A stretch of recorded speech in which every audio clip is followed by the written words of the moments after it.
ദൈവനാമത്തിന് മഹത്വമുണ്ടാകട്ടെ. എല്ലാവർക്കും കർത്താവിൻ്റെ നാമത്തിലുള്ള സ്നേഹ വന്ദനത്തെ അറിയിക്കുന്നു. കർത്താവ് ഒരുക്കിയ ഈ നല്ല സമയത്തിനായിട്ട് ദൈവത്തെ നന്ദിയോടുകൂടെ സ്തുതിക്കുകയും ചെയ്യുന്നു. നമുക്ക് നമ്മുടെ കർത്താവ് യേശു ക്രിസ്തുവിൻ്റെ ഈ ഭൗമിക ശുശ്രൂഷകളുടെ അവസാനത്തെ 9 ദിവസങ്ങളെ കുറിച്ച് പഠിക്കാനായിട്ട് ഇന്ന് മുതൽ ശ്രമിക്കാം. നമ്മൾ കഴിഞ്ഞ ക്ലാസ്സുകളിൽ 1-ാം വർഷം, 2-ാം വർഷം, 3-ാം വർഷം, അങ്ങനെ 3 വർഷത്തിലെ പ്രധാനപ്പെട്ട കാര്യങ്ങളും അവിടെ വെളിപ്പെട്ട യേശു കർത്താവിൻ്റെ ദൈവത്വവും മനുഷ്യത്വവും ഒപ്പം തന്നെ നമുക്ക് പഠിക്കേണ്ട കുറച്ച് പ്രായോഗികമായ പാഠങ്ങൾ നമ്മൾ പഠിച്ചു. നമ്മൾ ഇനി ചെയ്യാൻ പോകുന്ന കാര്യം അവസാനത്തെ 9 ദിവസങ്ങളെക്കുറിച്ച് ഒരു പഠനം നടത്തുകയാണ്. സാധാരണ പാഷൻ വീക്ക് എന്ന് പറഞ്ഞുകൊണ്ട് 7 ദിവസങ്ങളെക്കുറിച്ചാണ് പഠിക്കാറുള്ളത്. ഈ പാഷൻ വീക്ക് എന്ന് പഠിക്കുമ്പോൾ പ്രശ്നം പറയുന്നത് അതിൻ്റെ അവസാനം യേശു കർത്താവ് ക്രൂശിക്കപ്പെട്ടു എന്ന് പറഞ്ഞ് വേണം ആ ഒരു സെക്ഷൻ അവസാനിപ്പിക്കാനായിട്ട്. പക്ഷെ നമ്മൾ ഈ 9 ദിവസങ്ങൾ എടുക്കുകയാണെങ്കിൽ യേശു കർത്താവിൻ്റെ ഉയർപ്പ് കൂടെ നമുക്ക് പറഞ്ഞ് അവസാനിപ്പിക്കാനായിട്ട് സാധിക്കും. ഈ സുവിശേഷം എപ്പോഴും പൂർണ്ണമാകുന്നത് ഉയർപ്പും കൂടെ പറയുമ്പോൾ, അല്ലെങ്കിൽ വചനം എപ്പോഴും അതിൻ്റെ ക്രിസ്തുവിൻ ജീവിതം പഠിക്കുമ്പോഴൊക്കെയും അതിൻ്റെ മഹത്വം എപ്പോഴും വെളിപ്പെടുന്നത് ക്രിസ്തുവിൻ്റെ ഉയർപ്പും കൂടെ ചേർത്ത് പഠിക്കുമ്പോഴാണ്. അപ്പോൾ നമുക്ക് ആ 9 ദിവസങ്ങളെ കുറിച്ചുള്ള പഠിക്കാനായിട്ട് ശ്രമിക്കാം. ഈ ദിവസങ്ങളുടെ പ്രത്യേകത, ഇതൊരു ശനിയാഴ്ചയാണ് ആരംഭിക്കുന്നത്. ഒരു തൈരാഭിഷേകത്തോടുകൂടെ ആരംഭിക്കുന്ന ഒരു വീക്കായിട്ട്, അല്ലെങ്കിൽ ഒരു 9 ദിവസം എടുക്കാനായിട്ട് സാധിക്കും. കുറേ പേര് അവസാന ദിവസം അല്ലെങ്കിൽ 9-ാം ദിവസവും തൈലവുമായിട്ട് വരുന്നുണ്ട്. പക്ഷെ അത് യേശുവിൻ്റെ മേൽ അഭിഷേകം ചെയ്യാനായിട്ട് സാധിക്കാതെ വരികയും യേശു അങ്ങനെ ഉയർത്തെഴുന്നേൽക്കുകയും ചെയ്യും. അപ്പം അങ്ങനെയാണ് ഈ ഒരു സെക്ഷൻ, ഈ ഒരു ദിവസങ്ങൾ അവസാനിക്കുന്നത്. നമുക്കത് പിന്നീട് ചർച്ച ചെയ്യാം. അപ്പോൾ 1-ാമത്തെ ദിവസം ഒരു സാറ്റർഡേ, ഒരു ശനിയാഴ്ചയാണ്. നിസാർ മാസം 8-ാം തീയതിയാണ് ആ ദിവസം. നമുക്കതിൻ്റെ റെഫറൻസ് ആദ്യം നോക്കാം. അതിൻ്റെ റെഫറൻസ് എന്ന് പറയുന്നത് മത്തായി സുവിശേഷം 26-ാം അധ്യായം 6 മുതൽ 13 വരെയുള്ള വാക്യങ്ങളും, മർക്കോസിൻ്റെ സുവിശേഷം 14-ാം അധ്യായം 3 മുതൽ 9 വരെയുള്ള വാക്യങ്ങളും, യോഹന്നാൻ്റെ സുവിശേഷം 12-ാം അധ്യായം 1 മുതൽ 11 വരെയുള്ള വാക്യങ്ങളും ആണ്. മത്തായി സുവിശേഷം 26-ന്റെ 6 മുതൽ 13 വരെ, മർക്കോസ് 14-ന്റെ 3 മുതൽ 9 വരെ, യോഹന്നാൻ 12-ന്റെ 1 മുതൽ 19 വരെ. ഇനി എന്തുകൊണ്ടാണ് നമ്മളൊരു സാറ്റർഡേ ആണ് എന്ന് പറഞ്ഞു ചോദിച്ചു കഴിഞ്ഞാൽ നമുക്ക് 1-2 വാക്യങ്ങൾ വായിക്കാം. ആദ്യത്തെ വാക്യം, ഈ യഹൂദന്മാരുടെ ദിവസം ആരംഭിക്കുന്ന വൈകുന്നേരം മുതലാണ്. ഓക്കെ, യഹൂദന്മാരുടെ ദിവസം ആരംഭിക്കുന്നത് സൂര്യാസ്തമയം മുതൽ അടുത്ത സൂര്യാസ്തമയം വരെ. അങ്ങനെയാണ് യഹൂദൻ്റെ ദിവസം ആരംഭിക്കുക. ഉൽപ്പത്തിയിൽ വായിക്കുന്നില്ലേ, സന്ധ്യയായി ഉഷസ്സുമായി 1-ാം ദിവസം, സന്ധ്യയായി ഉഷസ്സുമായി 2-ാം ദിവസം. അപ്പം അങ്ങനെയാണ് യഹൂദന്മാർ ഡേ കൗണ്ട് ചെയ്യുന്നത്. സൂര്യാസ്തമയം തൊട്ട് ഈ ദിവസം ആരംഭിക്കും. അപ്പം ആദ്യത്തെ പാതി രാത്രികൾ അതിങ്ങനെ 1-ാം യാമം, 2-ാം യാമം, 3-ാം യാമം, 4-ാം യാമം എന്ന് പറഞ്ഞ് രാത്രികളെ കൗണ്ട് ചെയ്യും. പിന്നീട് പകലിനെ എന്ത് ചെയ്യും, രാവിലെ 6 മണിയെ 1-ാം മണി എന്ന് കൗണ്ട് ചെയ്യും. അങ്ങനെ 12 മണിക്കൂറുകളായിട്ട് അതിനെ കൗണ്ട് ചെയ്ത് അവർ മുൻപോട്ട് പോകുന്നു. നമുക്ക് യോഹന്നാന്റെ സുവിശേഷം 18-ാം അധ്യായത്തിൻ്റെ 28-ാമത്തെ വാക്യം ഒന്ന് വായിക്കാം. 18-ന്റെ 28-ാമത്തെ വാക്യം.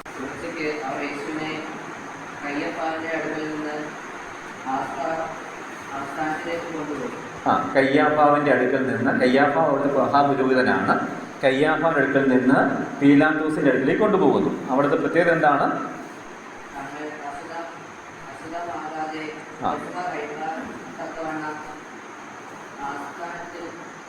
അതായത് യേശുവിനെ ഈ പീലാത്തോസിന് മുമ്പിൽ ഹാജരാക്കിയതിൻ്റെ അന്ന് രാത്രിയിലാണ് എന്ത് ചെയ്യുന്നത്, ഇവർ പെസഹ കഴിക്കുന്നത്. ഓക്കെ, അത് നിസാർ മാസം 15-ാം തീയതിയാണ്. നിസാർ മാസം 15-ാം തീയതിയാണ്. അപ്പോൾ യേശുവിനെ ഇങ്ങനെ ഹാജരാക്കുന്നതിന് 8 ദിവസങ്ങൾക്ക് മുൻപ് സംഭവിക്കുന്ന ഒരു കാര്യമായിട്ടാണ്, 6 ദിവസം മുമ്പ് സംഭവിക്കുന്ന കാര്യമായിട്ടാണ് യോഹന്നാൻ 12-ന്റെ 1 പറയുന്നത്. 11 വായിക്കാമോ? യോഹന്നാൻ 12-ന്റെ 1.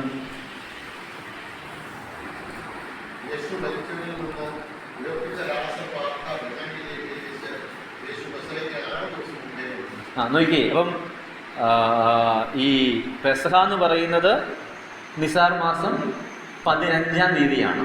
14, 15 തീയതികളിലാണ്. ഓക്കെ, അപ്പം ആ ദിവസത്തിന് പുറകോട്ട് നമ്മൾ നോക്കുകയാണെങ്കിൽ അതിൻ്റെ 6-ാം ദിവസം ഏത് വരും?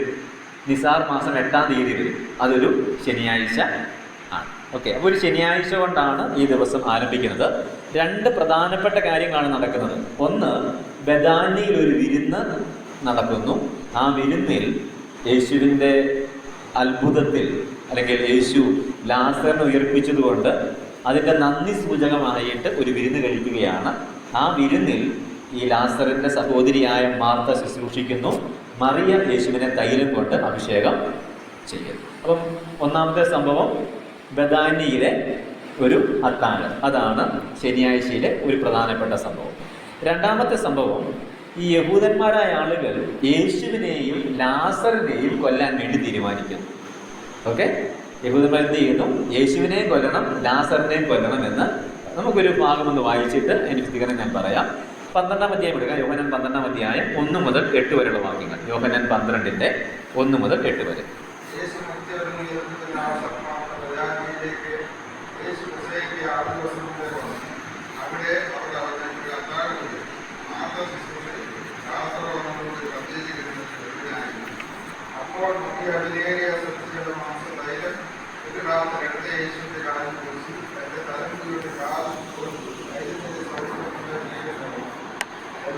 ശിഷ്യന്മാരെഴുത്തനായ അവരെ കാണിച്ചുകൊണ്ട് പറഞ്ഞ ധൈര്യം 300 വെള്ളിക്കാശിന് വെച്ച് എതിർത്ത് കൊടുക്കാമെന്ന് എന്നോളം ഇത് വ്യക്തിമാരെ കുറിച്ച് ഉണ്ടായിട്ടില്ല.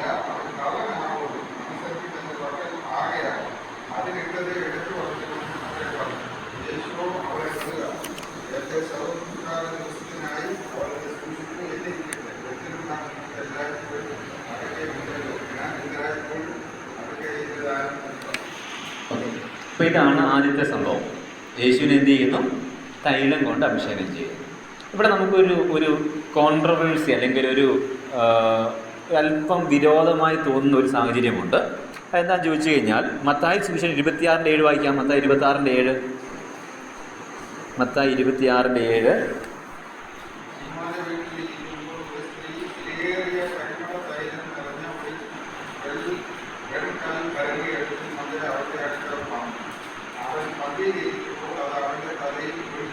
അവൻ്റെ തലയിൽ ഒഴിച്ചു. ഇനി മർക്കോസ് 14-3 തലയിൽ ഒഴിച്ചു എന്ന് എഴുതിയിരിക്കുന്നത്. പക്ഷെ നമ്മൾ ആദ്യം വായിച്ചത് അവൻ്റെ കാലിൽ ഒഴിച്ചു എന്നാണ്. ഇത് ശരിക്കും പറഞ്ഞു കഴിഞ്ഞാൽ വൈരുദ്ധ്യമല്ല, ഒരു കൂടുതൽ ഒരു എക്സ്പ്ലനേഷൻ കൊടുക്കുന്ന കാര്യമാണ്. ശരിക്കും തൈലം ഒഴിച്ച് എവിടെ തന്നെയാണ്? തലയിൽ തന്നെയാണ്. അത് കാലുവരെ ഒഴുകി എന്നുള്ളതാണ്. ഈ യോഹന്നാൻ യേശുവിൻ്റെ ദൈവത്വത്തിന് പ്രാധാന്യം കൊടുത്തതുകൊണ്ട് അവൻ്റെ കാൽപാദത്തിലേക്ക് സമർപ്പിച്ച അർത്ഥത്തിൽ അത് എഴുതുന്നത് മാത്രമല്ല, ഈ മുടി കൊണ്ട് കാൽപാദം തുടച്ചു എന്നതിനാണ് ആര് പ്രാധാന്യം കൊടുത്തത്? യോഹന്നാൻ പ്രാധാന്യം കൊടുത്തത്. അതുകൊണ്ടാണ് ഈ കാൽപാദത്തിൻ്റെ കാര്യം മാത്രം യോഹന്നാൻ എഴുതിയത്. പക്ഷേ ഈ തലം ഒഴിച്ച് എവിടെയാണ്? തലയിൽ ആണ്. ഓക്കെ, ഇനി നമുക്ക് ഇവിടെ വെളിപ്പെടുന്ന കുറേ ദൈവികമായ അല്ലെങ്കിൽ ദൈവശാസ്ത്രപരമായ കാര്യങ്ങളുണ്ട്. ഒന്നാമത്തെ കാര്യം, ഈ ഒരു വിരുന്ന് യേശുവിനെ കേന്ദ്രീകരിച്ചുള്ളതാണ്, അല്ലേ? യേശു പന്തിയിലിരിക്കുന്നു, ലാസർ യേശുവിൻ്റെ കൂടെ ഇരിക്കുന്നു, മാർത്ത യേശുവിനെ ശുശ്രൂഷിക്കുന്നു, മറിയ യേശുവിനെ അഭിഷേകം ചെയ്യുന്നു. അപ്പോൾ യേശുവിനെ കേന്ദ്രീകരിച്ചുള്ള ഒരു വിരുന്നായിട്ടാണ്, ഒരു അത്താഴമായിട്ടാണ് ഈ അത്താഴം ഇരിക്കുന്നത്.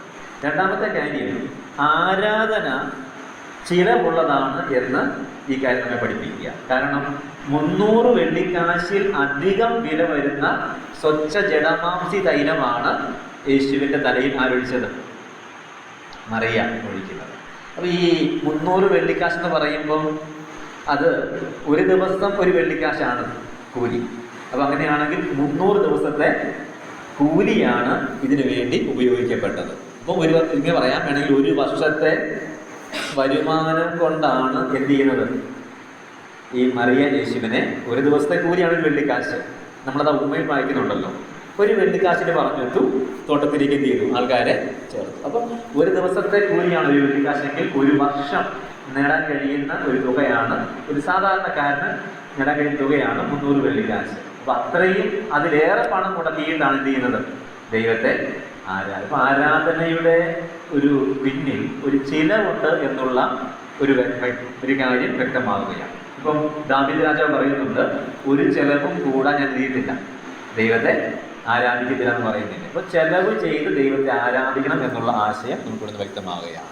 പിന്നെ കർത്താവ് പറഞ്ഞു, ആ സ്ത്രീയെ തടുക്കരുത്, അവളെ മുഷിപ്പിക്കരുത്, അവൾ എങ്കിൽ നല്ല പ്രവൃത്തിയാണ് ചെയ്തത്. എന്നിട്ട് പറയുകയാണ്, എൻ്റെ ശവസംസ്കാരത്തിന് വേണ്ടി അവൾ മുൻകൂട്ടി എൻ്റെ ദേഹത്തിന്മേൽ തൈലം ഒഴിച്ചത് ആണ്. ശരിക്കും ഈ വിരുന്ന് കഴിച്ച് എന്തിനു വേണ്ടിയിട്ടാണ്? ലാസറിന് ജീവൻ കിട്ടിയതിൻ്റെ ആഘോഷമാണ് ഈ അത്താഴം.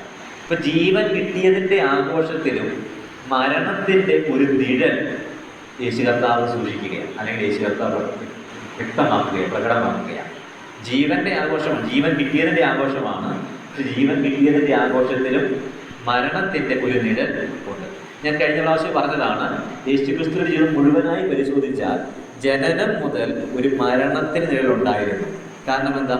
ജനിച്ചപ്പോൾ അവനെ കിടത്തിയത് പശുത്തൊട്ടിലാണ്. അതെങ്ങനെ കിടത്തിയത്? ശീലകൾ ചുറ്റി വഴിയമ്പലത്തിൽ കിടത്തിയിരിക്കുന്ന യേശുവിനെ നിങ്ങൾ കാണും എന്നാണ് അടയാളം പറഞ്ഞത്. ഞാൻ അന്നേ പറഞ്ഞിരുന്നു, ഈ ശീല എന്ന് പറയുന്നത് എന്ത് ശീലയാണ്? മരണശീലയാണ്. യഹൂദന്മാർ ട്രാവൽ ചെയ്യുമ്പോൾ അവരുടെ പെട്ടിയിൽ, അവരുടെ വസ്ത്രങ്ങളുടെ കൂട്ടത്തിൽ മരണശീല കൂടി എന്ത് ചെയ്യും? കൊണ്ടുപോകും. പാതി വഴിയിൽ വെച്ച് മരണം സംഭവിച്ചാലോ അല്ലെങ്കിൽ എന്തെങ്കിലും അപകടം ഉണ്ടായാലോ ഈ വസ്ത്രം കൊണ്ട് എന്ത് ചെയ്യാം? ഇവരെ പൊതിയും. അപ്പം അന്ന് ഈ യേശു ജനിച്ച് അന്ന് ഒരുപാട് കുഞ്ഞുങ്ങൾ ജനിച്ചു കാണും. പക്ഷെ അടയാളം എന്തായിരുന്നു? ശീലകൾ ചുറ്റിയ കുഞ്ഞാണ്. അപ്പോൾ ആ ശീല ഏത് ശീലയായിരുന്നു? മരണശീലയാണ്. കാരണം യേശു ജനിക്കും, യേശു ബേത്ലഹേമിൽ ജനിക്കുമെന്ന പ്രതീക്ഷയോടെ അല്ല യോസേഫും മറിയയും കൂടെ അങ്ങോട്ട് പോകുന്നത്. അപ്പം അതുകൊണ്ട് യേശുവിന് വേണ്ട വസ്ത്രമൊന്നും അവർ എടുത്തിരുന്നില്ല. പക്ഷെ പെട്ടെന്ന് പ്രസവവേദന വന്നു, കുഞ്ഞ് ജനിച്ചു. അപ്പോൾ എന്ത് ചെയ്തു? ഈ മരണശീല എടുത്ത് അവരെ ചുറ്റുകയും ചെയ്തു. അപ്പം മരണശീല തുടക്കം മുതൽ എന്തുണ്ട്? തൻ്റെ മരണത്തെക്കുറിച്ച് ഞാൻ പറയുന്നുണ്ട്. യേശു കർത്താവ് അത്ഭുതങ്ങൾ ചെയ്യുമ്പോൾ ആദ്യത്തെ അത്ഭുതത്തിൽ പറഞ്ഞു, എൻ്റെ നാഴിക ഇതുവരെ വന്നിട്ടില്ല, എൻ്റെ നാഴിക ഇതുവരെ വന്നിട്ടില്ല. എന്നിട്ട് കർത്താവ് പറയുന്നുണ്ട്, നിങ്ങൾക്ക് എപ്പോഴും നാഴികയാണ്, നിങ്ങൾക്ക് എപ്പോഴും സമയമാണ്, എൻ്റെ നാഴിക ഇതുവരെ വന്നിട്ട് ഇല്ല. എൻ്റെ കർത്താവ് പറയുന്നുണ്ട്, ഞങ്ങൾ ക്രിസ്തുവിലേക്ക് പോകുന്നു, അവിടെ വെച്ച് ആളുകൾ എന്നെ തല്ലും കൊല്ലും ക്രൂശിക്കും, മൂന്നാം നാൾ ഞാൻ ഉയർത്ത്. അപ്പോൾ എല്ലായിടത്തും മരണത്തിൻ്റെ ഒരു നിഴൽ യേശു കർത്താവ് ഇട്ടിരുന്നു എന്ന് ഈ സംഭവത്തിലൂടെ വ്യക്തമാണ്. ഇനി ദൈവം നമ്മിൽ ചെയ്യുന്ന കാര്യങ്ങൾ മറ്റുള്ളവർ കർത്താവിലേക്ക് ആകർഷിക്കപ്പെടാനായിട്ട് കാരണമായിട്ട് തീരും. എന്താ തെളിവ്? ഈ ലാസറിനെ കാണാൻ വേണ്ടി അനേകം ആളുകൾ എങ്ങോട്ട് വന്നു? ബഥാനിയിലേക്ക്. അപ്പോൾ നമ്മുടെ ഇതിൽ മാറ്റമുണ്ടായാൽ ആ മാറ്റം മറ്റുള്ളവരെ കർത്താവിലേക്ക് ആകർഷിക്കും. പക്ഷേ ഒരു കാര്യം കൂടി ഓർക്കണം, ഈ ലാസർ ഉയർത്തു, അത് എല്ലായിടത്തും പ്രചരിച്ചു, ആളുകളൊക്കെ യേശുവിനെ വിശ്വസിക്കാൻ തുടങ്ങി. അപ്പോൾ യഹൂദന്മാർ പറയുകയാണ്, യേശുവിനെ മാത്രമല്ല ആരെ കൂടെ കൊല്ലണം? ലാസറിനെ കൂടെ കൊല്ലണം. അപ്പം അംഗീകരിക്കാൻ കഴിയാത്ത ഒരു കൂട്ടം ആളുകൾ എല്ലാ കാലത്തും ഉണ്ടാകും എന്നുള്ളതിൻ്റെ ഒരു തെളിവാണ് ഈ നടന്ന സംഭവങ്ങൾ. നമുക്കുള്ളൊരു പ്രായോഗികമായ പാഠം എന്ന് പറയുന്നത്, കർത്താവിനെ ആരാധിക്കുമ്പോൾ ഈ ഓർമ്മിക്കപ്പെടുന്ന രീതിയിൽ ആരാധിക്കാനായിട്ട് സാധിക്കണം. യോഹന്നാൻ ഏതാണ്ട് 90-കൾക്ക് ശേഷമാണ്, AD 90-ന് ശേഷമാണ് തൻ്റെ ഈ സുവിശേഷം എഴുതുന്നത്. യോഹന്നാൻ സുവിശേഷം 90-ന് ശേഷം എഴുതുന്നത്, 95-ന് ശേഷം എഴുതുന്നതാണ്. അപ്പോൾ അദ്ദേഹം ഇങ്ങനെ തൻ്റെ ഓർമ്മയിൽ നിന്ന് സുവിശേഷം എഴുതുമ്പോൾ എഴുതി വെച്ച കാര്യം, ആ സ്വച്ഛ ജഡമാംസ തൈലത്തിൻ്റെ മണം അത് ആ വീട് മുഴുവൻ എന്ത് ചെയ്തു? ആ സുഗന്ധം ആ വീട് മുഴുവൻ നിറച്ചു. അങ്ങനെ വായിക്കുന്നത് നോക്കിയേ, 12-ാം അധ്യായത്തിൻ്റെ 3-ാം വാക്യം, 3-ാം വാക്യം അവസാന ഭാഗം, തൈലത്തിൻ്റെ സൗരഭ്യം കൊണ്ട് വീട് നിറഞ്ഞു. ശരിക്കും അന്ന് ആ വീട്ടിൽ ചില പിറുപിറുപ്പൊക്കെ ഉണ്ടായി, അല്ലേ? പക്ഷേ യോഹന്നാൻ ഓർക്കുന്നത് ഏറ്റവും പ്രധാനപ്പെട്ട കാര്യം എന്താണ്?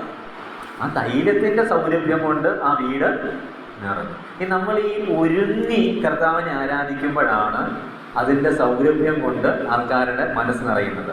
നമ്മുടെ ആരാധനകളൊക്കെ സൗരഭ്യം കൊണ്ട് നിറയണം. എന്ത് വേണം? അതിൻ്റെ പുറകിൽ ഒരുക്കം വേണം. 300 വെള്ളിക്കാശിന് വിലയുള്ള സ്വച്ഛ ജഡമാംസ തൈലമാണ് ആര് കൊണ്ടുവന്നത്? മറിയ കൊണ്ടുവന്നത്. അതേപോലെ നമ്മുടെ ആരാധനകളിൽ എന്ത് വേണം? ഒരുക്കം വേണം. ഒരുക്കി കൊണ്ടുവന്നാൽ അത് എന്ത് ചെയ്യും?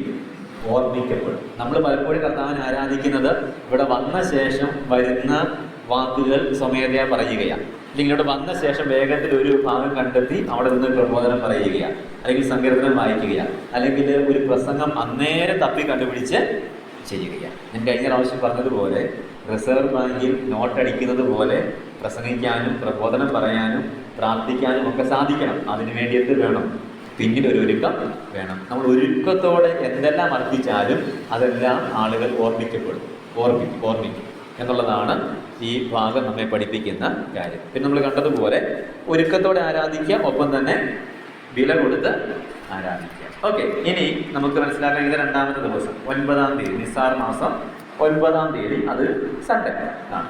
പിറ്റേ ദിവസമാണ് എന്നുള്ളതിന്റെ തെളിവ് യോഹന്നാൻ 12-ാം അധ്യായത്തിന്റെ 12-ാം വാക്യമാണ്. അവിടെ ഇങ്ങനെ വായിക്കുന്നു: പിറ്റേന്ന് പെരുന്നാൾക്ക് ഒരു വലിയൊരു പുരുഷാല. അപ്പൊ പിറ്റേന്ന് തുടങ്ങിയ ദിവസമാണ് നമ്മൾ ആദ്യം കണ്ടു ശനിയാഴ്ചയാണ് എന്ന് കണ്ടു അല്ലെ. ഇപ്പൊ ശനിയാഴ്ച ഒരു ദിവസം ഏതാണ്?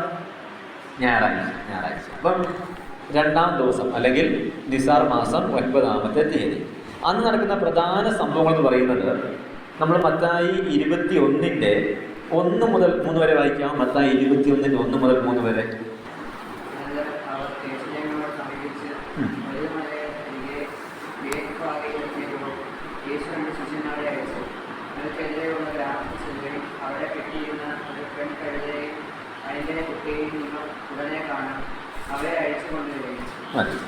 അപ്പോൾ ഒന്നാമത്തെ സംഭവം, യേശു തന്റെ ശിഷ്യന്മാരെ കഴുതിയെയും അതിൻ്റെ കുട്ടിയെയും അഴിച്ചു കൊണ്ടുവരാൻ വേണ്ടിയിട്ട് അയക്കുന്നു.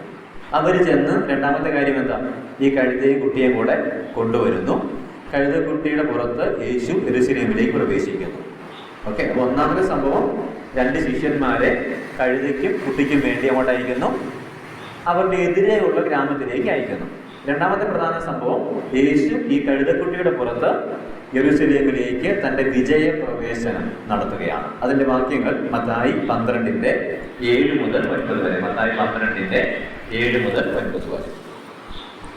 മൂന്നാമത്തെ പ്രധാനപ്പെട്ട സംഭവം, ആവേശഭരിതരായ ജനങ്ങൾ യേശുവിനെ സ്വീകരിക്കുന്നതാണ്. ആവേശഭരിതരായ ജനങ്ങൾ യേശുവിനെ സ്വീകരിക്കുന്നു. യോഹന്നാൻ 12-ന്റെ 13, മത്തായി 21-ന്റെ 10. യോഹന്നാൻ 12:13, മത്തായി 21-ന്റെ 10. നാലാമത്തെ പ്രധാനപ്പെട്ട സംഭവം, പരീശന്മാർ യേശുവിനെ എതിർക്കുകയും ജനങ്ങളോട് ശാന്തരായിരിക്കാൻ ആവശ്യപ്പെടണമെന്ന് യേശുവിനോട് പറയുകയും ചെയ്തു. അതായത് ജനങ്ങൾ ഇങ്ങനെ ആർത്ത് വിളിക്കുമ്പോൾ ഈ പരീശന്മാരൊന്ന് പറയുകയാണ്, ഇവരെ എന്ത് ചെയ്യണം? ഇവരെ മിണ്ടാതാക്കണം, ഇങ്ങനെ ഒച്ച ഉണ്ടാക്കാനൊന്നും പാടില്ല എന്ന് പറഞ്ഞ് യേശുവിനും ജനക്കൂട്ടത്തിന് ഇതേ പരീശന്മാർ സംസാരിക്കുക. അഞ്ചാമത്തെ കാര്യം, യേശു യെരൂശലേമിനെ ഓർത്ത് കരഞ്ഞു, അതിൻ്റെ നാശം പ്രവചിച്ചു. ലൂക്കോസ് വിശേഷം 19-ാം അധ്യായം 41 മുതൽ 44 വരെ. ലൂക്കോസ് 19-ന്റെ 41 മുതൽ 44 വരെ. ആറാമത്തെ സംഭവം, യേശുവിനെ ജനങ്ങൾ പ്രവാചകനായി അംഗീകരിച്ചു. മത്തായി 21-ന്റെ 10-11, യോഹന്നാൻ 12-ന്റെ 17 മുതൽ 19 വരെ. മത്തായി 21-ന്റെ 10-11, യോഹന്നാൻ 12-ന്റെ 17 മുതൽ 19 വരെ. ഏഴാമത്തെ കാര്യം, യേശു ബഥാനിയയിലേക്ക് മടങ്ങുന്നു. മത്തായി 21-ന്റെ 17, മർക്കോസ് 11-ന്റെ 11. മത്തായി 21-ന്റെ 17, മർക്കോസ് 11-ന്റെ 11. ഇവിടെ ഒരു 3 പ്രവചന വാക്യങ്ങൾ ആ ദിവസം നിവൃത്തിയായിട്ടുണ്ട്. അപ്പൊ ഈ രണ്ടാം ദിവസം, അതായത് ഞായറാഴ്ച നിസാർ മാസം 9-ാം തീയതി 3 പ്രവചനങ്ങൾ നിവൃത്തിയായിട്ടുണ്ട്. ഏതൊക്കെയാണെന്ന് നോക്കാം. ഒന്ന്, സെക്കരിയാവിന്റെ പ്രവചനം 9-ാം അധ്യായം 9-ാം വാക്യം വായിക്കാമോ? സെക്കരിയാവിന്റെ പ്രവചനം 9-ാം അധ്യായം 9-ാമത്തെ വാക്യം.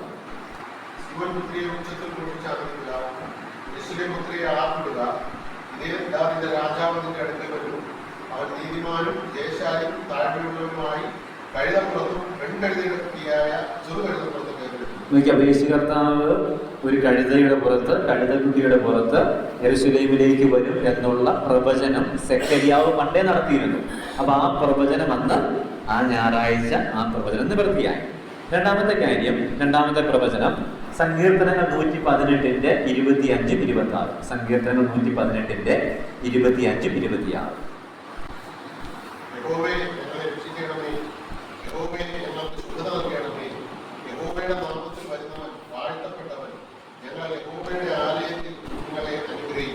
നോക്കിയേ, ഇവിടെയും അവര് പറഞ്ഞ അതേ വാചകമാണ് വർഷങ്ങൾക്ക് മുൻപ് എന്ത് ചെയ്തത്? സങ്കീർത്തനം എഴുതി വെച്ചത്. ഞങ്ങളെ രക്ഷിക്കണമേ. ഹോസന്ന എന്ന വാക്കിന്റെ അർത്ഥം ഇപ്പോൾ രക്ഷിക്കുക എന്നാണ്. ഇപ്പോൾ രക്ഷിക്കുക എന്ന വാക്കിന്റെ അർത്ഥം മുൻപേ മുൻകൂട്ടിയെ അത് എഴുതി വെച്ചു. അപ്പൊ സങ്കീർത്തനങ്ങൾ 118 25 26 നിവൃത്തിയായി. ഇനി ദാനിയേലിന്റെ പ്രവചനം 9 25 26. ദാനിയേലിന്റെ പ്രവചനം 9-ാം അധ്യായം 25 26 വാക്യം.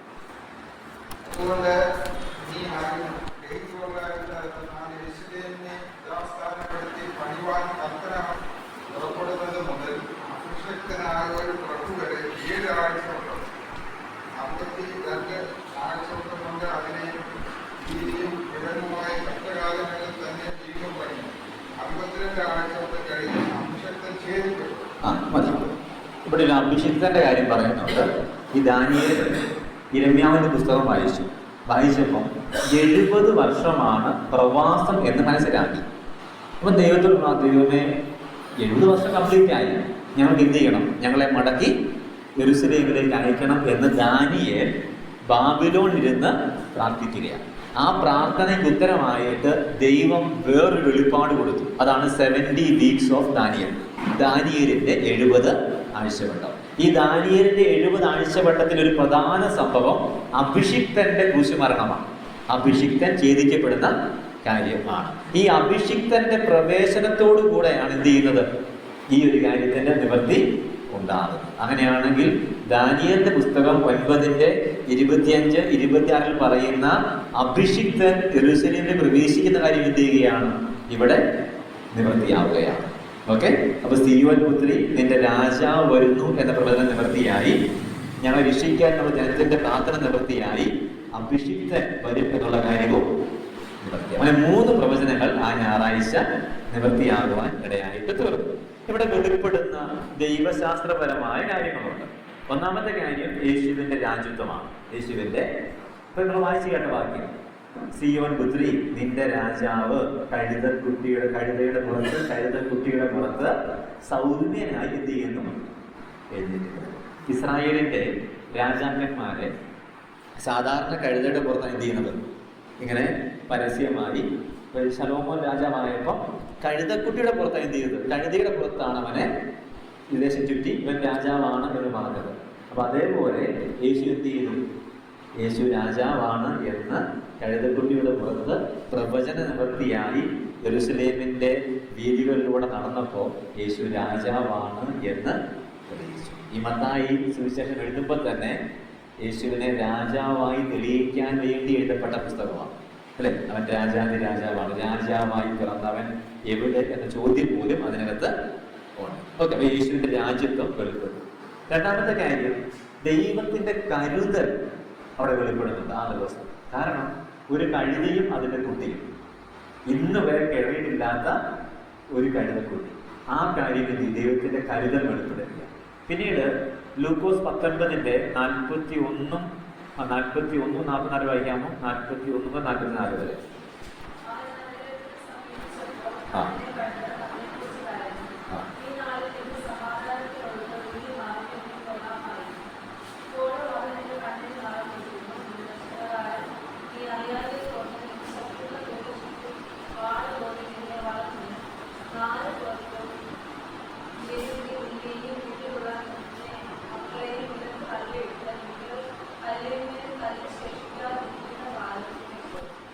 ദൈവത്തിന്റെ യേശുക്രിസ്തുവിന്റെ ദൈവത്വം വെളിപ്പെടുകയാണ്. കാരണം എന്താ? യേശുക്രിസ്തു അവർക്കെതിരെ എന്ത് ചെയ്യുന്നു? യെരൂശലേമിന്റെ നാശം പ്രവചിക്കുകയാണ്. അപ്പൊ യേശുവിന്റെ ദൈവത്വം, യേശുവിന്റെ രാജ്യത്വം വെളിപ്പെട്ടു, യേശുവിന്റെ ദൈവത്തിന്റെ കരുതൽ വെളിപ്പെട്ടു, യേശുവിന്റെ ദൈവത്വം വെളിപ്പെട്ടു.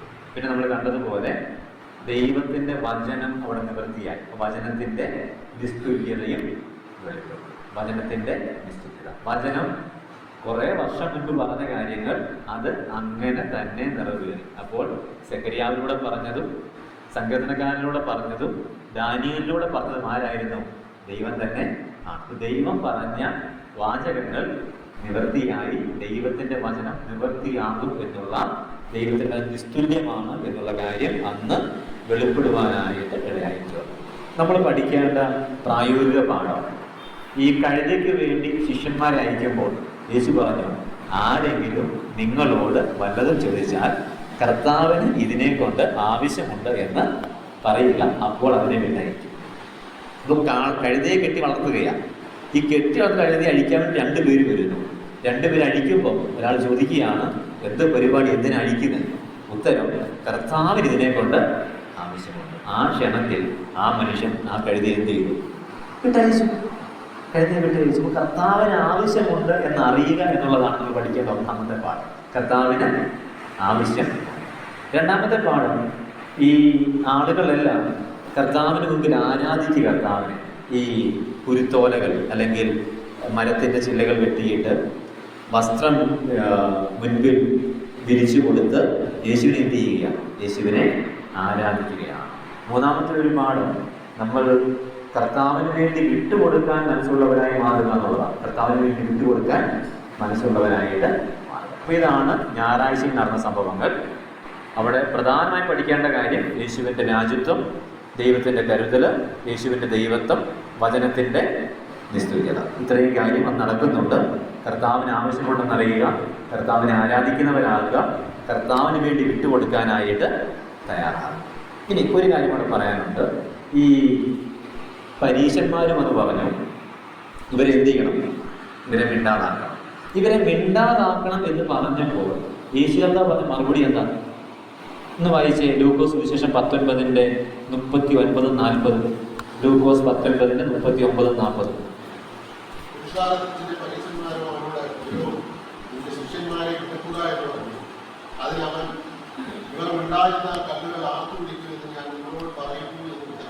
ഇവർ മിണ്ടാതിരുന്നാൽ കല്ലുകൾ ആർത്തു വിളിക്കും. ഇവർ മിണ്ടാതിരുന്നാൽ കല്ലുകൾ ആർത്തു വിളിക്കും. വേദ പണ്ഡിതാക്കന്മാർ പറയുന്നത് ഈ കല്ലുകൾ ശരിക്കും ഈ ആക്ഷരീകമായ കല്ലുകളുടെ കാര്യമല്ല പറയുന്നത്, മറിച്ച് ജാതികളുടെ കാര്യമാണെന്നാണ്. കാരണം പത്രോസ് പറയുന്നുണ്ട്, നിങ്ങൾ ഇപ്പോൾ അവൻ്റെ അടുക്കൽ വന്നിട്ട് ജീവനുള്ള കല്ലുകൾ ആയിത്തു എന്ന് വായിക്കുന്നുണ്ട്. അതുമാത്രമല്ല, യോഹന്നാൻ സ്നാപകൻ ഈ യഹൂദന്മാർ പറയുന്നുണ്ട്, അബ്രഹാമിന്റെ മക്കളാണ് എന്ന് നിങ്ങൾ അവകാശപ്പെടരുത്, ഈ കല്ലുകളിൽ നിന്ന് അബ്രഹാമിന് മക്കളെ ഉളവാക്കുവാൻ ദൈവത്തിന് സാധിക്കും. അപ്പൊ ഇത് ഈ ബയോളജിക്കൽ ബർത്ത് അല്ല, വിശ്വാസത്തിന്റെ മക്കളാണ്. അബ്രഹാം യഥാർത്ഥ മക്കൾ ആരാണ്?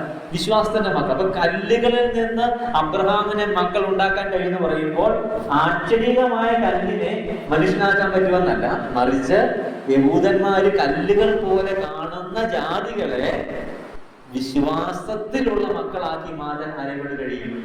ദൈവത്തെ കൊണ്ട് കഴിയും. നമ്മൾ ജീവനുള്ള കല്ലുകളായിട്ട് എന്ത് ചെയ്തു?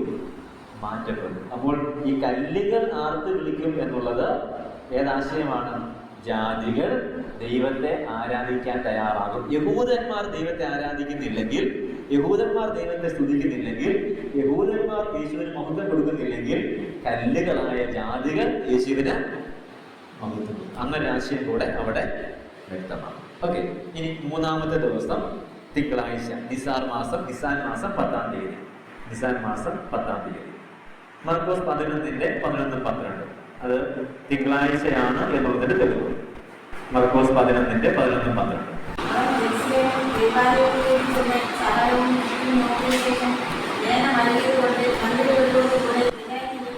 അപ്പൊ ഞായറാഴ്ച ഈ കഴുതക്കുട്ടിയുടെ പുറത്ത് യെരൂശലേമിലെത്തി. ആലയത്തിൽ വന്ന് എന്ത് ചെയ്തു? ചുറ്റും നോക്കി, കാര്യങ്ങളൊക്കെ കണ്ടു. നേരം സന്ധ്യയായതുകൊണ്ട് എങ്ങോട്ട് പോയി? ബഥാനിയിലേക്ക് പോയി. ഓക്കെ, ഇപ്പൊ വായിച്ചതിന്റെ 12-ാം വാക്യം വായിച്ചു. പിറ്റേന്നാൾ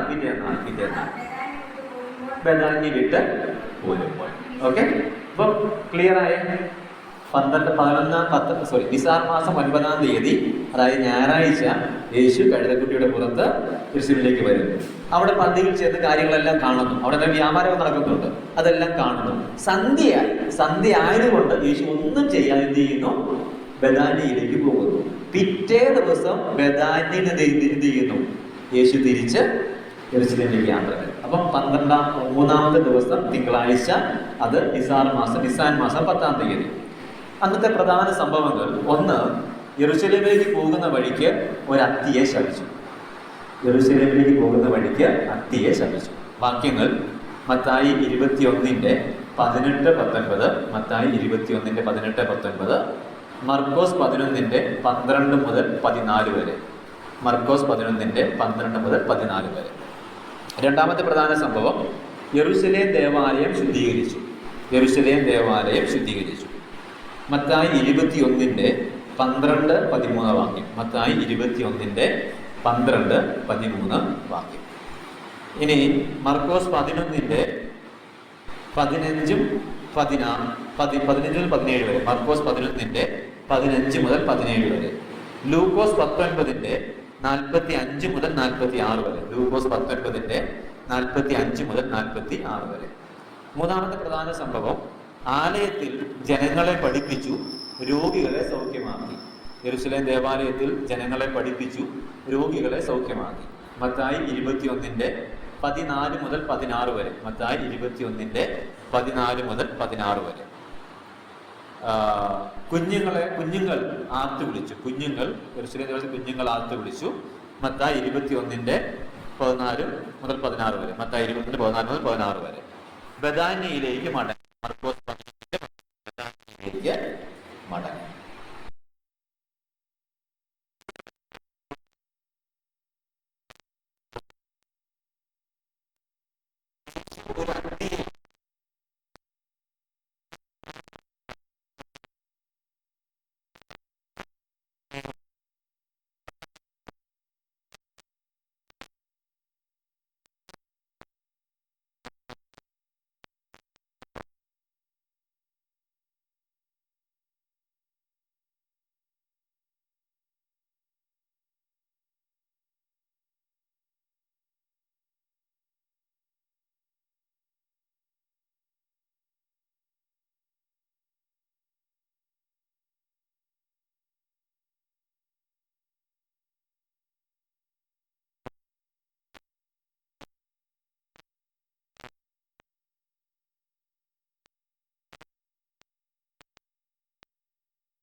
വരേണ്ടത് പ്രാർത്ഥിക്കാൻ വേണ്ടിയില്ല, ദൈവവുമായി ബന്ധം സ്ഥാപിക്കാൻ വേണ്ടിയില്ല.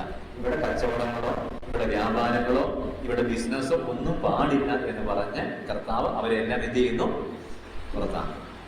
യേശു സൃഷ്ടാവാണ് എന്ന അധികാരം ഉപയോഗിക്കുന്നു. 2, തന്റെ ദൈവിക അധികാരം ഉപയോഗിച്ചു.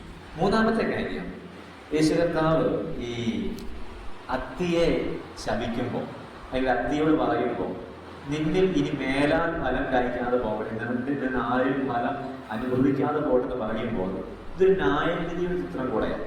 ഒരു ന്യായവിധി ചിത്രം. യേശു ന്യായാധിപനാണ് എന്ന കാര്യം എന്ത് ചെയ്യുന്നുണ്ട്? ഇവിടെ പ്രകടമാകുന്നുണ്ട്. കാരണം ഈ അത്തി ശരിക്കും കാണിക്കുന്ന ഒരു അത്തി എന്ന് പറയുന്ന ഒരു മരം ഇതിനെ കാണിക്കുന്നു. ആരെ കാണിക്കുന്നു? ഒരു നിഴലായിട്ട് യഹൂദന്മാരെയാണ് കാണിക്കുന്നത്. അപ്പൊ യഹൂദന്മാർ ഫലം കൊടുക്കുന്നില്ലെങ്കിൽ അവരെ ഇത്തരത്തിൽ ശിക്ഷിക്കും എന്നുള്ള ആശയമാണ് ആര് പങ്കുവയ്ക്കുന്നത്? യേശു ഇവിടെ പങ്കുവയ്ക്കുന്നത്. അപ്പൊ ദൈവം ആരാണ്? യേശു ആരാണ്? ന്യായാധിപൻ. യേശു സൃഷ്ടാവാണ്, അത്തിയെ ശപിച്ചു. യേശു ദൈവമാണ്, കാരണം ദേവാലയം ശുദ്ധീകരിച്ച് പറഞ്ഞു, എൻ്റെ ആലയം പ്രാർത്ഥനാലയം എന്ന് വിളിക്കപ്പെടുന്നു. യേശു ന്യായാധിപനാണ്. കാരണം അത്തിയെ ശപിച്ചതിലൂടെ അത്തി നിഴലായിരിക്കുന്ന യഹൂദന്മാരെ ശിക്ഷിക്കും എന്നുള്ള തെളിവ് യേശു കർത്താവ് കൊടുത്തു.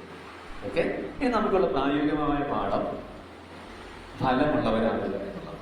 കർത്താവ് തിരയുമ്പോൾ ഫലമുള്ളവർ. ഈ കർത്താവ് എനിക്ക് പലപ്പോഴും ഒരു സംശയമായി നിൽക്കുന്ന ഒരു കാര്യമുണ്ടായിരുന്നു. എന്തുകൊണ്ടാണ് കർത്താവ് അറിയാമല്ലോ, സർവജ്ഞാനിയല്ലേ, ഈ സർവജ്ഞാനിയായ കർത്താവ് എന്തിനാണ് എന്ത് ചെയ്തത്? ഈ ഫലം അന്വേഷിച്ചത് അല്ലേ? ശരിക്കും പറഞ്ഞാൽ അത് സീസണ് വല്ല എഴുതിയിട്ടുണ്ട്, അത് ഔട്ട് ഓഫ് സീസണാണ്. ഈ ഔട്ട് ഓഫ് സീസണിൽ വന്നിട്ട് ഫലം കൊടുക്കാൻ പറ്റുമോ? സീസൺ ആണെങ്കിൽ ഓക്കെ, സീസണിൽ ഫലം കൊടുത്തില്ലെങ്കിൽ ശരിയാണ്, നമുക്കൊരു ശപിച്ചതിന് കാരണമുണ്ടെന്ന് പറയാം. ഇത് ഔട്ട് ഓഫ് സീസണാണ്. അത് അത്തി ഫലം കായ്ക്കുന്ന കാലമല്ലായിരുന്നു. അപ്പൊ എന്നിട്ട് എന്ത് ചെയ്യുക? കർത്താവ് ശിക്ഷിക്കുകയാണ്. ഈ ഒരു കാര്യം നമ്മൾ ഓർക്കണം, ഈ സീസണിൽ മാത്രമല്ല ഔട്ട് ഓഫ് സീസണിലും ആര് ഫലം അന്വേഷിക്കുന്നുണ്ട്? കർത്താവ് ഫലം അന്വേഷിക്കുന്നുണ്ട്. ഇപ്പൊ സഭയ്ക്കകത്തിരിക്കുമ്പോൾ മാത്രം സ്തോത്രമല്ല, സഭയ്ക്ക് പുറത്തും കർത്താവ് എന്ത് അന്വേഷിക്കുന്നുണ്ട്? നമ്മൾ സ്തോത്രം പറയുന്നുണ്ടെന്ന് അന്വേഷിക്കുന്നുണ്ട്. ഇന്നത്തെ ഒരവസ്ഥ ഈ അകത്തും ഫലമില്ല, പുറത്തും ഫലമില്ലാത്ത അവസ്ഥയാണ്. സീസണിലും ഫലമില്ല, ഔട്ട് ഓഫ് സീസണിലും ഫലമില്ല. കർത്താവിന്റെ വരയിൽ വിശ്വാസം കണ്ടെത്തുമോ എന്നൊക്കെയുള്ള ചോദ്യം ഇവിടെ നമ്മൾ ചിന്തിക്കേണ്ട കാര്യമാണ്. നമ്മൾ ഫലമുള്ളവരായിട്ട് എന്ത് ചെയ്യണം? മാറണം. കർത്താവ് എപ്പോഴും ഫലം അന്വേഷിക്കണം. അത് സഭയ്ക്കകത്ത് മാത്രമല്ല, സഭയ്ക്ക് പുറത്തും ദൈവ സാന്നിധ്യ ബോധമൊന്നുകൊണ്ടോ എന്ന് ദൈവം എന്ത് ചെയ്യും? ദൈവം അന്വേഷിക്കുന്നുണ്ട്. ഓക്കെ, രണ്ടാമത്തെ ഒരു കാര്യം നമ്മൾ കഴിഞ്ഞ പ്രാവശ്യം കണ്ടതാണ്, ആലയം വിശുദ്ധമായിട്ട് സൂക്ഷിക്കുക. ആലയം വിശുദ്ധമായിട്ട് സൂക്ഷിക്കുക. ഇവിടെ ഒരു വലിയ മാതൃ കർത്താവിൻ്റെ ഉണ്ട്. കർത്താവ് തലേ ദിവസം ഈ ആലയത്തിൽ നടക്കുന്ന വ്യാപാരമെല്ലാം കണ്ടതാണ് അല്ലെ? ഞായറാഴ്ച വ്യാപാരമെല്ലാം കണ്ടു. പക്ഷെ എന്തെങ്കിലും ചെയ്തോ? ഒന്നും ചെയ്തില്ല. യേശു എന്ത് ചെയ്തു? ബദാനിയിലേക്ക് പോയി. പിറ്റേ ദിവസം മടങ്ങി വന്നിട്ടാണ് എന്ത് ചെയ്യുന്നത്? ഈ ആലയം ശുദ്ധീകരിക്കുന്നത്. അപ്പൊ ഒന്ന് ആലോചിച്ച് നോക്കി, യേശു കർത്താവ് എന്തെങ്കിലും വന്ന് കണ്ടിട്ട് ആ കണ്ടതിന്റെ കോപത്തിൽ എല്ലാം അടിച്ചോടിക്കുകയായിരുന്നില്ല. അങ്ങനെ അടിച്ചോടിച്ചിരുന്നെങ്കിൽ യേശുവിനെതിരെ ഈ പരീശന്മാര് പറഞ്ഞേനെ, ഞങ്ങൾ ആരും ഇല്ലാത്തപ്പം സന്ധ്യയായപ്പോ യേശു ശിഷ്യന്മാരും കൂടെ വന്നു ആരെയും ഒക്കെ നശിപ്പിച്ചിരുന്നു പറഞ്ഞേനെ. പക്ഷെ യേശു എന്ത് ചെയ്തില്ല? സന്ധ്യയാണ്, അതുകൊണ്ട് ഒന്നും ചെയ്തില്ല. പിറ്റേ ദിവസം പട്ടാപ്പകൽ വന്നിട്ട് ഇവരെല്ലാവരും ഉള്ളപ്പോ എല്ലാത്തിനെയും പുറത്താണ്. അപ്പൊ നമ്മുടെ കോപം പ്രകടിപ്പിക്കേണ്ട സമയത്ത് പ്രകടിപ്പിക്കേണ്ട നിലയിൽ പ്രകടിപ്പിക്കണം എന്നുള്ള ഒരു ആശയം, ഒരു മാതൃക നമുക്ക് ഇവിടുന്ന് കിട്ടുന്നുണ്ട്. ദേഷ്യം വന്ന് അന്നേരം ചാടി കയറി അടിക്കാൻ പോകുകയല്ല, ആ ദേഷ്യത്തെ അപ്പോൾ നിയന്ത്രിക്കുകയും ആ ഉചിതമായ സ്ഥലത്ത് പ്രയോഗിക്കേണ്ടത് പോലെ എന്ത് ചെയ്യണം? അത് പ്രയോഗിക്കുകയും ചെയ്യണം. ഈ മക്കളെയൊക്കെ അടിക്കുമ്പോൾ ദേഷ്യം വന്ന് അന്നേരം ചാടിക്കയറി അടിക്കുകയല്ല, അന്നേരം നിങ്ങൾ എന്ത് ചെയ്യുക? ഓക്കെ, കുറച്ച് കഴിഞ്ഞ് ആ കുഞ്ഞിനെ പതിയെ വിളിച്ചു നിർത്തി പറയുക, എന്റെ കാര്യം തെറ്റായിപ്പോയി, അതിനൊരു അടി തന്നേക്കാം. അല്ലെങ്കിൽ നമ്മൾ കൈ കിട്ടുന്നതെല്ലാം വെച്ച് പിള്ളേരെ അടിക്കും. ഞാൻ എന്നെ കൂടെ ചേർത്താ പറയുന്നത്. നമുക്ക് ദേഷ്യം വരുമ്പോൾ നമ്മൾ ആദ്യം കയ്യോമ്മ ചെയ്യുന്നത്. പക്ഷെ യേശു കർത്താവ് ദേഷ്യം വന്നപ്പോൾ ആദ്യം ചാട്ട എടുത്തില്ല. അന്ന് വീട്ടിൽ പോയി സുഖമായിട്ട് കിടന്നുറങ്ങി. പിറ്റേ ദിവസം രാവിലെ വന്ന് എല്ലാവരും ഉള്ളപ്പോൾ ഉചിതമായ സമയത്ത് എന്ത് ചെയ്തു? ആ കാര്യം. അപ്പൊ നമ്മുടെയും കോപത്തെ എക്സ്പ്രസ് ചെയ്യുന്നതിന് കർത്താവ് ഒരു മാതൃകയാണ് എന്നുള്ള കാര്യം നമ്മൾ ഓർക്കണം. കർത്താവ് പറഞ്ഞതുപോലെ നമ്മൾ ആലയം എന്ത് ചെയ്യുക? വിശുദ്ധിയിൽ സൂക്ഷിക്കുക. അത് നമ്മുടെ വികാരങ്ങൾ നിയന്ത്രിക്കുന്നതിൽ കൂടെ നമ്മൾ ആ കാര്യം ശ്രദ്ധിക്കേണ്ടതായിട്ട്. ഇതാണ് നമുക്ക് തിങ്കളാഴ്ചയിൽ നിന്ന് പഠിക്കാൻ കഴിയുന്ന പ്രായോഗികമായ പാഠങ്ങൾ. ഇനി ചൊവ്വാഴ്ച നിസാൻ മാസം 11-ാം തീയതി, മർക്കോസ് 11:20. മർക്കോസ് 11:20.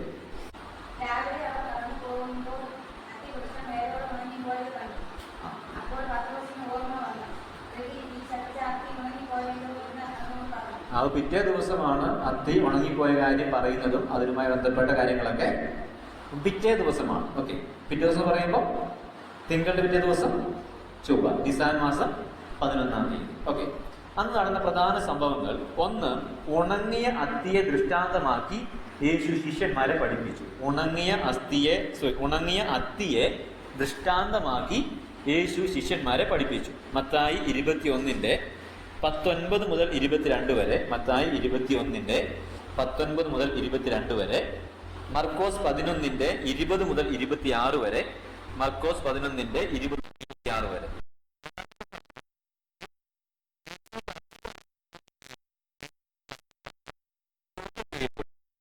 മത്തായി 21:23 മുതൽ 27 വരെ, മത്തായി 21:23 മുതൽ 27 വരെ,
ന്റെ 45 മുതൽ 47 വരെ. ആറാമത്തെ പ്രധാനപ്പെട്ട സംഭവം, യേശു യെരൂശലേമിനെ ഓർത്ത് കരഞ്ഞു. മത്തായി 23:37 മുതൽ 39 വരെ, മത്തായി 23:37 മുതൽ 39 വരെ. ഏഴാമത്തെ സംഭവം, ദരിദ്രയായ വിധവയെ അഭിനന്ദിച്ച് അവരെ മാതൃകയാക്കി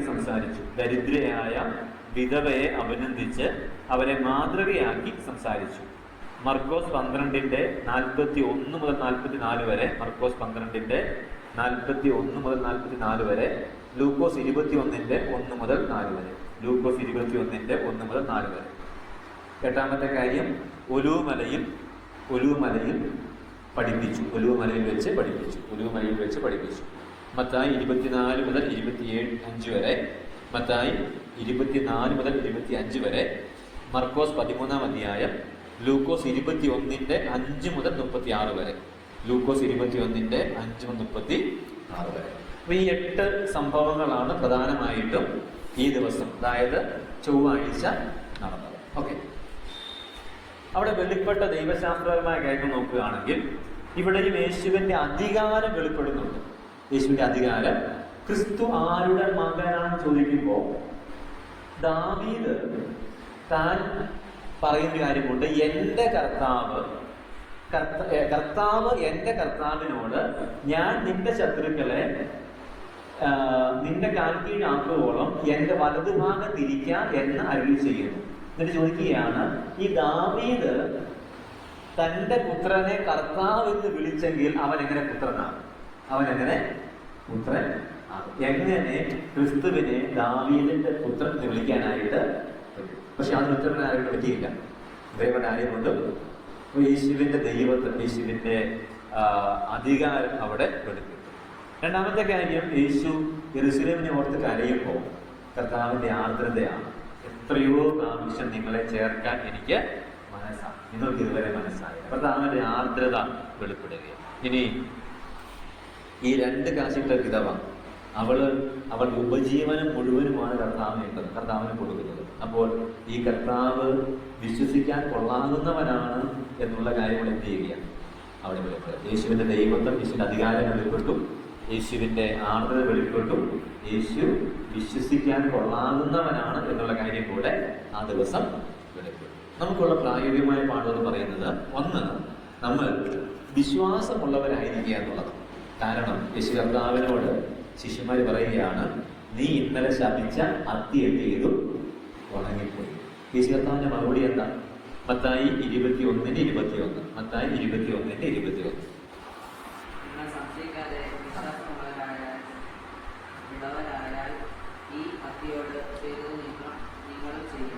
നോക്കിയേ, ഈ അത്തിയോട് ഞാൻ ചെയ്തതുപോലെ നിങ്ങൾക്കും ചെയ്യാൻ പറ്റും. എന്തുണ്ടായാൽ മതി? ഇപ്പൊ വിശ്വാസത്തോടു കൂടെ പറഞ്ഞാൽ ആ കാര്യം സാധ്യമാകും എന്ന് തെളിയിക്കാൻ വേണ്ടി കൂടെയാണ് യേശു എന്ത് ചെയ്തത്? അത്തിയെ ശപിക്കുന്നത്. ഇതൊരു പാഠമായിരുന്നു ആർക്ക്? തന്റെ ശിഷ്യൻ. വിശ്വാസമുള്ളവരാകുക എന്നുള്ള പാഠമാണ് യേശു ശിഷ്യന്മാരെ പഠിപ്പിച്ചത്. രണ്ടാമത്തെ പാഠം യേശു പഠിപ്പിച്ചത് നീതിയുള്ളവരാകുക എന്നുള്ളതാണ്. നീതിയുള്ളവർ ആകുക. അതിന്റെ തെളിവ് നമുക്ക് 2 വാക്യം വായിക്കാം. ഒന്ന്, മത്തായി 21:25 മുതൽ 27 വരെ. മത്തായി 21:25 മുതൽ 27 വരെ.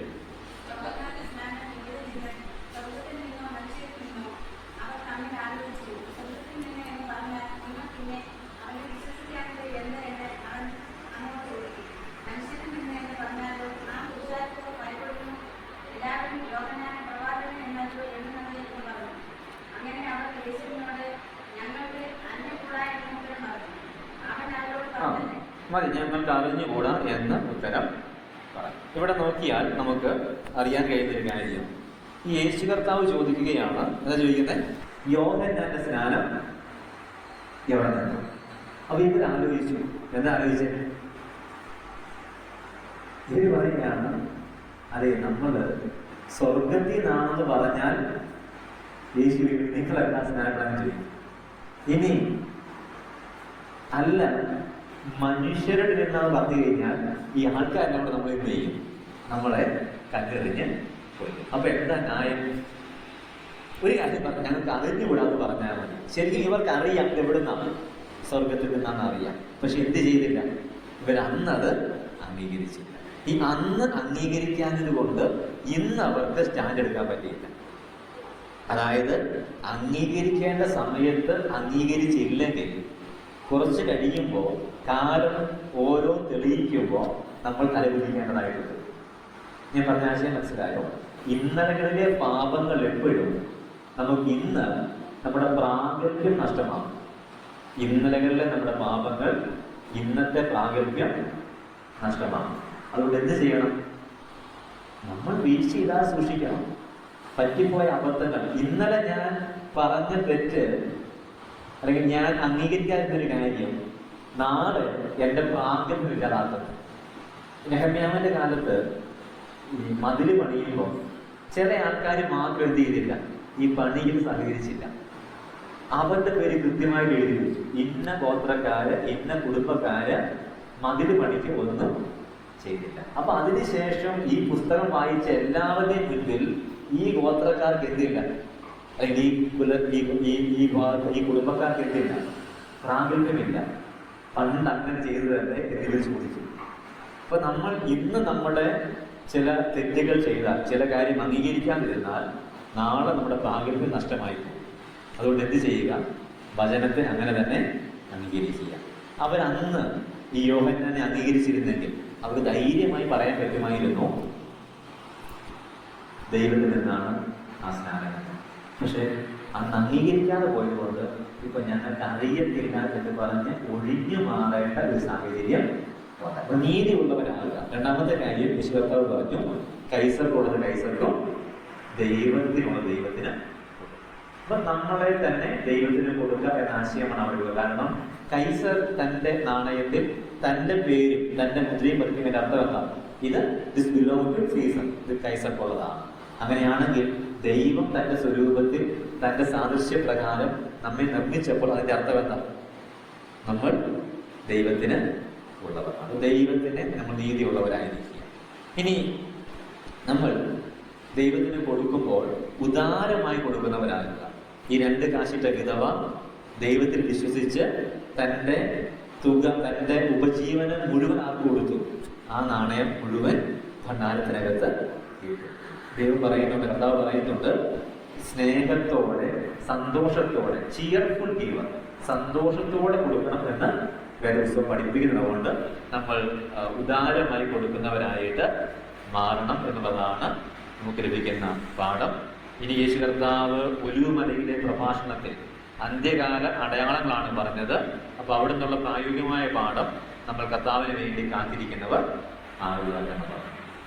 ഈ അന്ത്യകാല സംഭവമൊക്കെ പറയുമ്പോൾ നമുക്കുള്ള ഒരു മുന്നറിയിപ്പ്, ഈ അന്ത്യകാല സംഭവങ്ങളിലേക്ക് ലോകം ഇങ്ങനെ പതിയെ ഒരുങ്ങിക്കൊണ്ടിരിക്കുമ്പോൾ നമുക്ക് എന്ത് മനസ്സിലാക്കാം? ഇത് കർത്താവ് പറഞ്ഞ അതിലേക്കുള്ള ഒരുക്കമാണ് എന്ന് മനസ്സിലാക്കാം. അപ്പം ആ അന്ത്യകാല സംഭവം നടക്കും മുൻപ് ആര് വരും? നമ്മുടെ കർത്താവ്. അങ്ങനെ കർത്താവ് വരുമ്പോ നമ്മൾ എടുക്കപ്പെടണം. അപ്പൊ നമ്മൾ എങ്ങനെ ആയിരിക്കണം? കാത്തിരിക്കുന്നവർ. ഇപ്പം ഉദാഹരണം പറഞ്ഞാൽ കർത്താവ് പറഞ്ഞു, ഈ അന്ത്യകാലത്ത് ശൂന്യമാക്കുന്ന മ്ലേച്ഛത യെരൂശലേം ദേവാലയത്തിൽ കാണുമ്പോൾ നിങ്ങൾ എന്ത് ചെയ്യണം? നിങ്ങൾ സൂക്ഷിച്ചോണം എന്ന് പറഞ്ഞു. ഈ യെരൂശലേം ദേവാലയം ഇന്നില്ല. ഇന്നത് പണിയാനുള്ള ഒരുക്കം നടന്നുകൊണ്ടിരിക്കുകയാണ്. ആ ഒരുക്കം ഏതാണ്ടൊക്കെ പൂർത്തിയാകാറായി. അപ്പം നമുക്ക് എന്ത് മനസ്സിലാക്കാം? അന്ത്യകാലത്ത് എന്ത് പണിയപ്പെടും? യെരൂശലേം ദേവാലയം പണിയപ്പെടും. അപ്പൊ യെരൂശലേം ദേവാലയം പണിയപ്പെടും മുൻപ് ആര് വരും? നമ്മുടെ കർത്താവ് വരും. അപ്പൊ യെരൂശലേം ദേവാലയത്തിന്റെ പണിക്ക് വേണ്ടിയുള്ള ഒരുക്കങ്ങൾ ഇന്ന് യഹൂദന്മാര് നടത്തുമ്പോൾ ഇത് അന്ത്യകാലത്തിലേക്കുള്ളതാണ് എന്ന് നമുക്ക് എല്ലാവർക്കും അറിയാം. അപ്പൊ നമ്മൾ എന്ത് ചെയ്യണം? കൂടുതൽ ജാഗ്രതയോടെ കർത്താവിന് വേണ്ടി നമ്മൾ ഒരുങ്ങിയിരിക്കണം. തന്നെ കാത്തു നിൽക്കുന്നവരുടെ രക്ഷയ്ക്കായി അവൻ പാപം കൂടാതെ രണ്ടാമത് പ്രത്യക്ഷനാകും എന്നാണ് എബ്രായരുടെ കർത്താവ് പറയുന്നത്. തന്നെ കാത്തു നിൽക്കുന്നവരുടെ രക്ഷ. അപ്പൊ നമ്മൾ കർത്താവിനെ കാത്തു നിൽക്കുന്നവരായിട്ട് മാറേണ്ടതായിട്ട് ഉണ്ട്. ഇനി വെനസ്ഡേ, ബുധൻ, നിസാൻ മാസം 12-ാം തീയതി, മർക്കോസ് 14:1-2. മർക്കോസ് 14:1-2.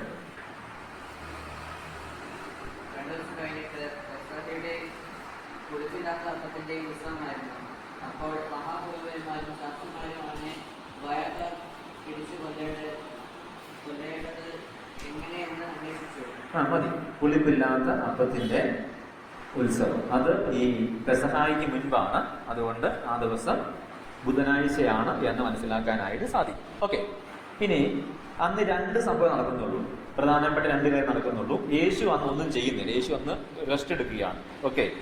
പ്രധാനപ്പെട്ട 2 സംഭവങ്ങൾ. ഒന്ന്, യഹൂദ അധ്യക്ഷന്മാർ യേശുവിനെ ഉപായത്തിൽ പിടിച്ചു കൊല്ലുവാൻ വേണ്ടി ആലോചിച്ചു. യഹൂദ അധ്യക്ഷന്മാർ, അതായത് മഹാപുരോഹിതന്മാര്, ശാസ്ത്രിമാര്, പരീശന്മാര്, ഇവരെല്ലാം കൂടെ ചേർന്ന് യേശുവിനെ ഉപായത്തിൽ പിടിച്ചു കൊല്ലുവാൻ ആലോചിച്ചു.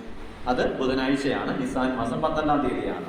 മർക്കോസ് 14-ാം അധ്യായം 1-2 വാക്യം, ലൂക്കോസ് 22-1-2 വാക്യം. മർക്കോസ് 14-1-2, ലൂക്കോസ് 22-1-2. രണ്ടാമത്തെ കാര്യം, യൂദ 30 വെള്ളിക്കാശിന് കൊടുക്കാം എന്ന് പറഞ്ഞ് യഹൂദ അധ്യക്ഷന്മാരുമായി കരാറിൽ ഏർപ്പെട്ടു. യൂദ 30 വെള്ളിക്കാശിന് യേശുവിനെ ഒറ്റിക്കൊടുക്കാം അല്ലെങ്കിൽ കാണിച്ചു കൊടുക്കാം എന്ന് പറഞ്ഞ് യഹൂദ മതാധ്യക്ഷന്മാരുമായി കരാറിൽ ഏർപ്പെട്ടു. മത്തായി 26-ന്റെ 10 മുതൽ 11 വരെ, ലൂക്കോസ് 22-ന്റെ 3 മുതൽ 6 വരെ, മത്തായി 26-ന്റെ 14 മുതൽ 16 വരെ, മർക്കോസ് 14-ന്റെ 10 മുതൽ 11 വരെ, ലൂക്കോസ് 22-ന്റെ 3 മുതൽ 6.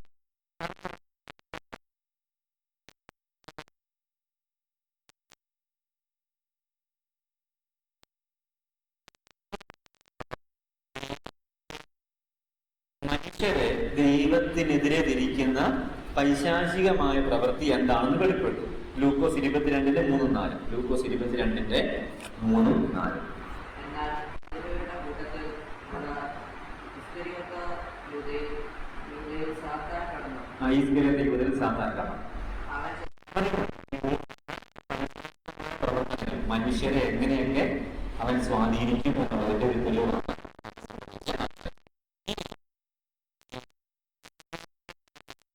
11-ാം അധ്യായം അതിന്റെ 12 സെക്കറിയാവിന്റെ പ്രവചനം. 12-ാം അധ്യായം 11-ാം അധ്യായം 12-13 30 വെള്ളിക്കാശ് പ്രവചന നിവൃത്തിയാണ്. ഈ യൂദ 30 വെള്ളിക്കാശ് പറഞ്ഞത് എന്ന പ്രവചന നിവൃത്തി. ഈ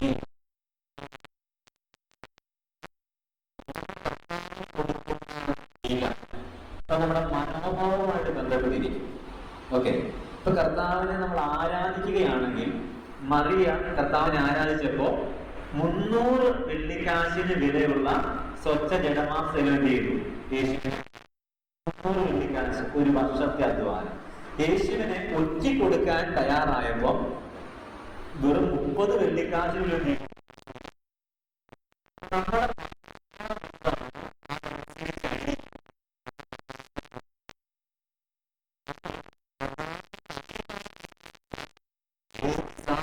കാര്യത്തിലും ചെയ്യും നമ്മൾ കർത്താവിനെ.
നമ്മളിത് പഠിക്കേണ്ട കാര്യം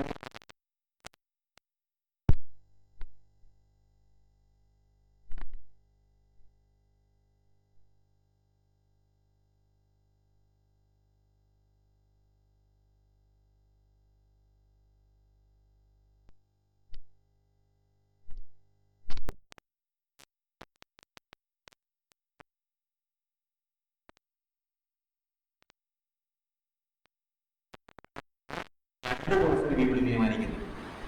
ശനിയാഴ്ചയാണ് സംഭവം നടന്നത്. ഞായർ, തിങ്കൾ, ചൊവ്വ, ബുധനാഴ്ച പുള്ളി എന്ത് ചെയ്യുന്നു? യേശു ഒറ്റി കൊടുക്കാൻ വേണ്ടി പോകുന്നു.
എന്നിങ്ങനെ പറഞ്ഞ് ആ 1-ാം അധ്യായം അവസാനിക്കുകയാണ്.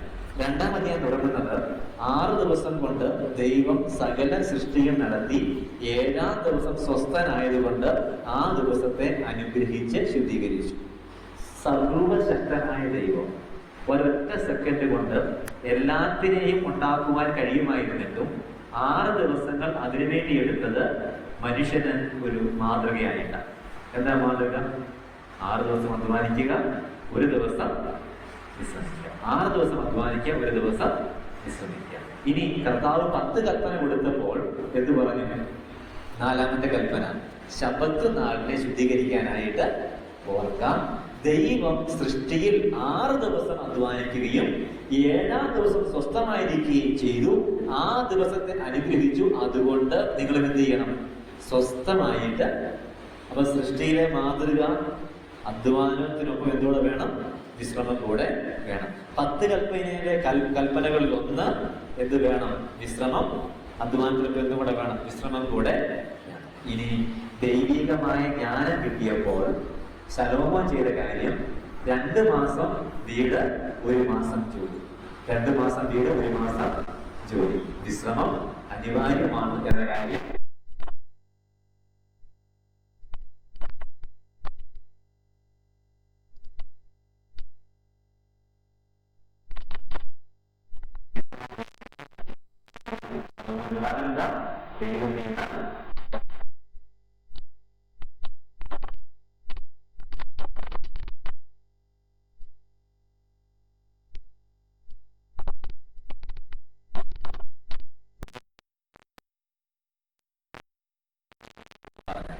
ശിഷ്യന്മാരോട് ആവശ്യപ്പെടുന്ന കാര്യമുണ്ട്. നിങ്ങൾ എന്ത് ചെയ്യണം? നിങ്ങൾ വിശ്രമിക്കണം. 2 വാക്യം വേഗത്തിൽ വായിക്കാം. മർക്കോസ് സുവിശേഷം 6-ന്റെ 31-ാം വാക്യം. മർക്കോസ് 6:31.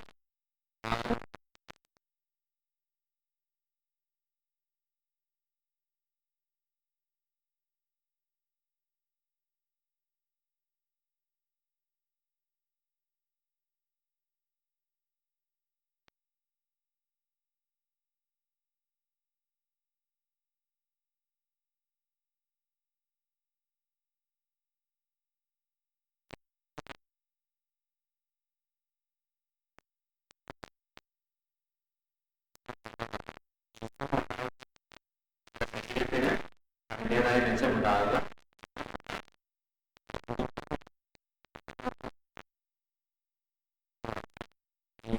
സാങ്കേതിക ആളുകൾ തമ്മിലുള്ള ബന്ധപ്പെട്ടിരിക്കും.